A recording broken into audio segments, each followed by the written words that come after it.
I hiked these trails 3 times during my week here. 3 times. This is the Carrizozo Malpais.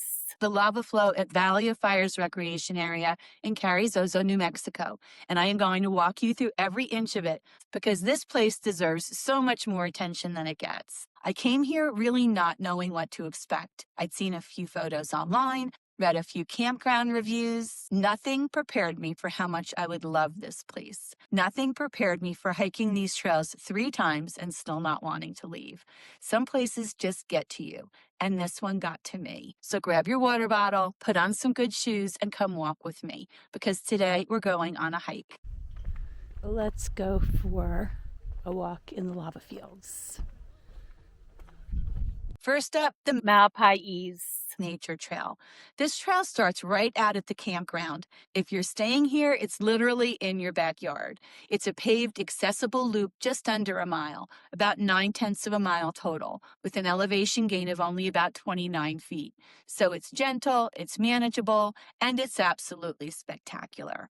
The trail is paved all the way around, which makes it accessible for a wide range of hikers.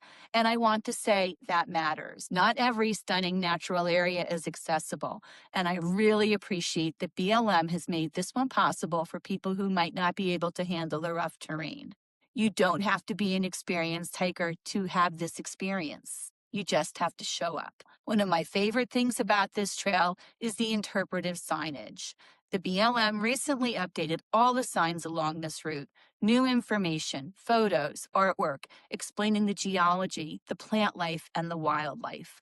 I am the person who stops and reads every single placard, and these are genuinely well done. Let me tell you how all of this got here, because the story of this lava flow is fascinating. About 5,000 years ago, geologically speaking, that's incredibly recent. Basically yesterday, a cinder cone volcano called Little Black Peak started to erupt. The Black Peak sits about 9 miles northwest of Carrizozo, and it rises to about 5,600 feet. When Little Black Peak erupted, it didn't just blow, it flowed. For an estimated 20 to 30 years, molten rock poured out of that vent and spread across the Tularosa Basin. Geologists believe that the lava flow erupted from the vent for 30 years. It spewed out at a very fast rate, 5 cubic meters per second. That's about the speed it would take to fill 15 bathtubs with water in 1 second. When it finally stopped and cooled, what it left behind was this: 44 miles long, 4 to 6 miles wide, up to 160 feet thick in places.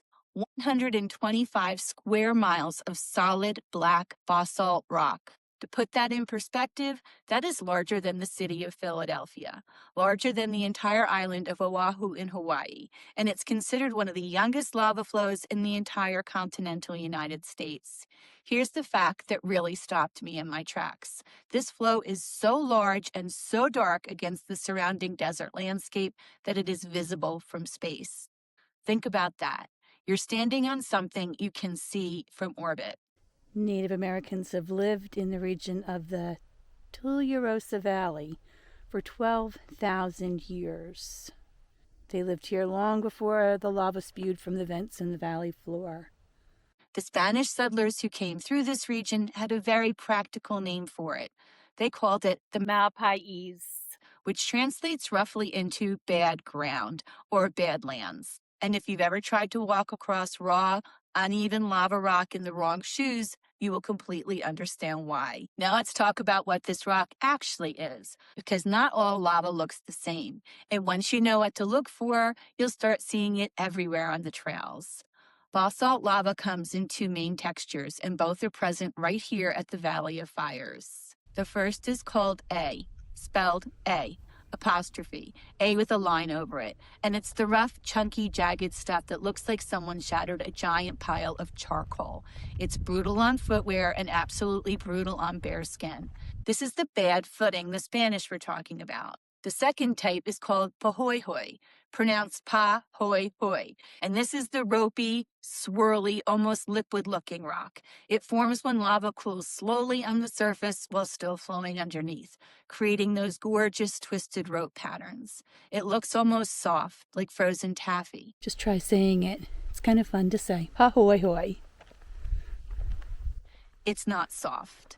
What I find endlessly fascinating about this lava field is what happens after the rock cools, because from a distance, this place looks completely barren, like nothing could possibly survive out here. But when you get close, really close, it tells a completely different story. See that right there in the crack? A juniper tree growing straight out of solid lava rock. And over there, cane cholla cactus, creosote, mesquite, sage, all of them rooted in nothing but fractured basalt. Life finds a way every single time.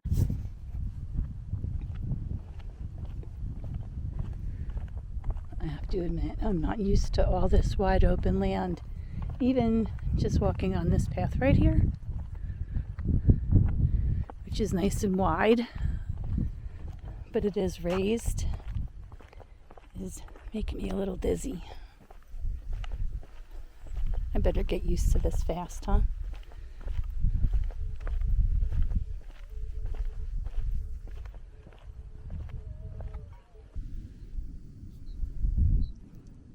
This is one of those sotol, S-O-T-O-L plants, or spoon plant, that at first glance it can be mistaken for yucca.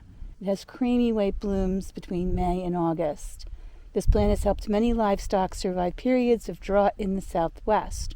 Ranchers remove the leaves and use the cabbage-like base of the plant as an emergency ration. It has a high sugar content, and if you collect the sap, which contains sugar, and you ferment it, it produces a potent beverage called sotol, S-O-T-O-L, which is the bootleg of northern Mexico.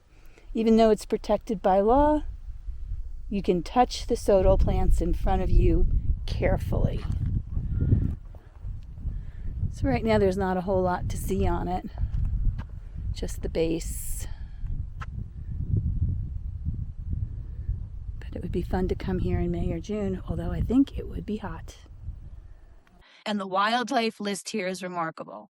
Roadrunners, golden eagles, great horned owls, burrowing owls, turkey vultures, hawks, quail, cottontail rabbits, mule deer, bats, lizards, and yes, rattlesnakes and tarantulas. So keep your eyes open. The lava field creates a unique microhabitat that draws species from both the Chihuahuan Desert and higher elevation mountain ecosystems.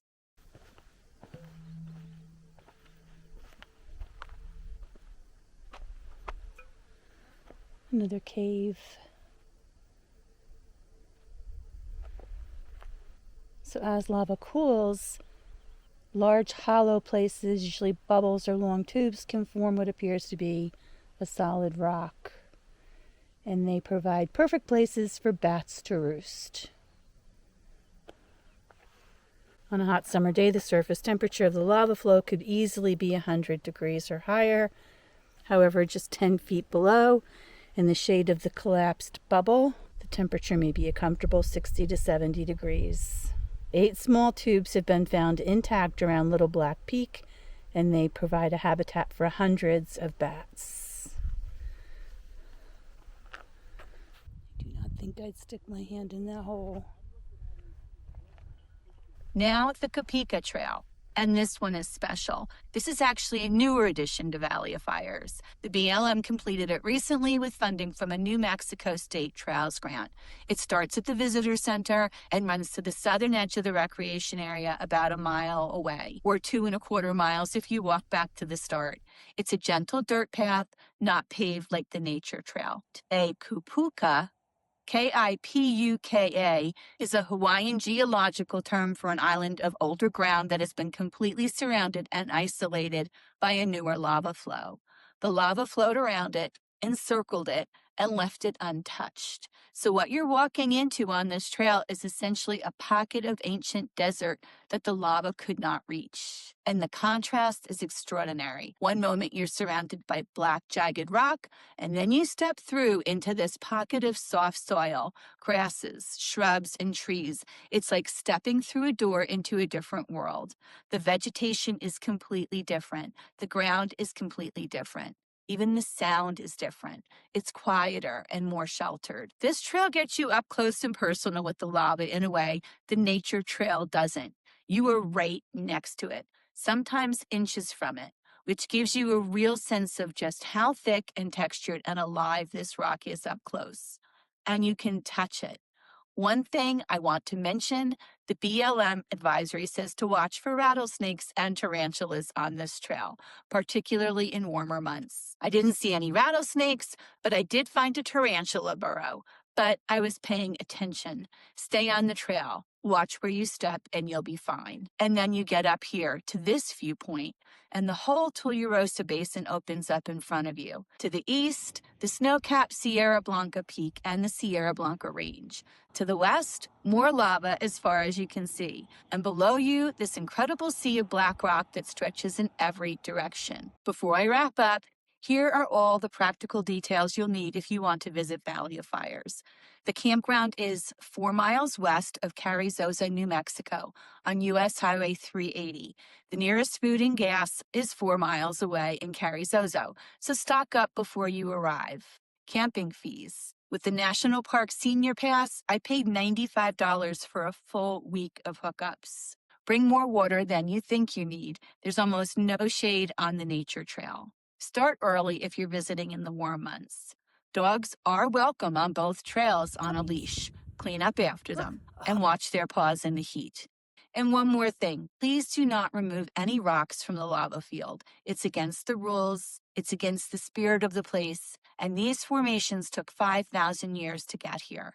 Leave them where they are. That's Valley of Fires. That's the lava field that stole my heart in the middle of the New Mexico desert. If you are within driving distance of central New Mexico, or if you're doing any kind of road trip through the Southwest, please put Valley of Fires on your list. Stay for at least 3 or 4 nights. Hike both of the trails, read the placards, sit on the edge of the lava at sunrise and sunset, and just be quiet for a while. It will not disappoint you.